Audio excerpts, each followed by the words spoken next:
सुनने के बाद को समझना भी पड़ता है। जब सुनोगे तब समझोगे।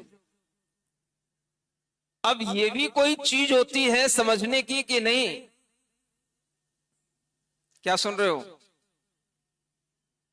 कैसी भूमि का उपयोग करना, जीव हिंसा कहां हो रही है उसका ध्यान रखना कि नहीं रखना, कैसे जल का उपयोग करना, जो मुनि महाराज के उपयोग करने वाली चीजें हैं उनमें अहिंसा का ख्याल रखना, यह भी एक अपने आप में बहुत बड़ा ज्ञान होता है। और ये ज्ञान उन्होंने सुना तो सब होगा, क्योंकि ज्ञानी हर कोई होता है, पढ़ा लिखा हर कोई होता है, लेकिन उस पर उनका कोई ध्यान नहीं।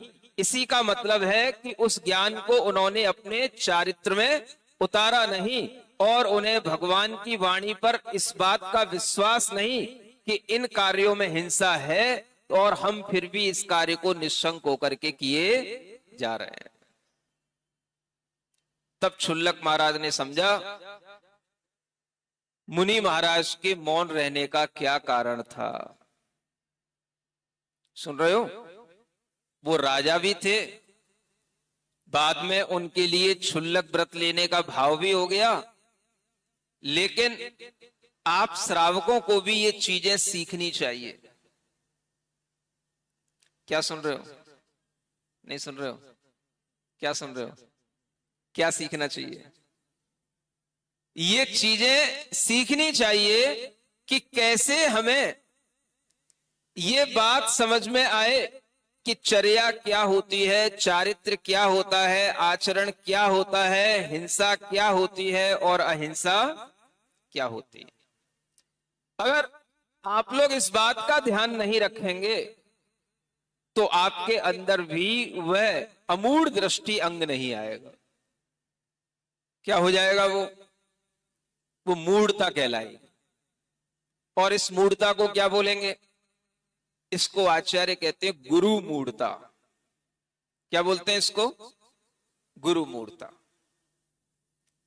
यह गुरु मूढ़ता नहीं आए, अमूढ़ दृष्टि अंग का पालन हो, और हमारे अंदर इस तरह का विचार भाव बना रहे कि सम्यक दर्शन का यह अमूढ़ दृष्टि अंग अगर हमें हमेशा धारण करना है तो हम इस बात पर ध्यान दें कि चाहे देव हो, चाहे गुरु हो, चाहे शास्त्र हो, उनका जो स्वरूप है उस स्वरूप के अनुसार हमको वह स्वरूप मान्य है। इस बात पर हम कभी भी अपने अंदर किसी भी तरह से मूढ़ता नहीं लाएंगे कि अगर हमें स्वरूप के विपरीत काम दिखाई दे तब भी हम उस स्वरूप को वैसा ही माने। सुन रहे हो? बोलते नहीं हो। इसका नाम क्या है?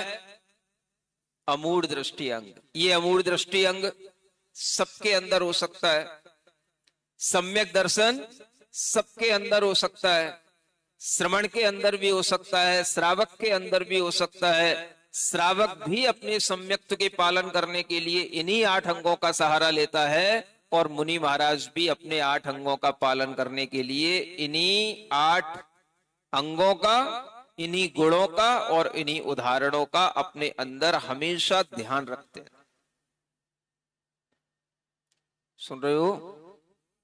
तो आप लोगों को सम्यक दर्शन का प्राप्ति का भाव आता है?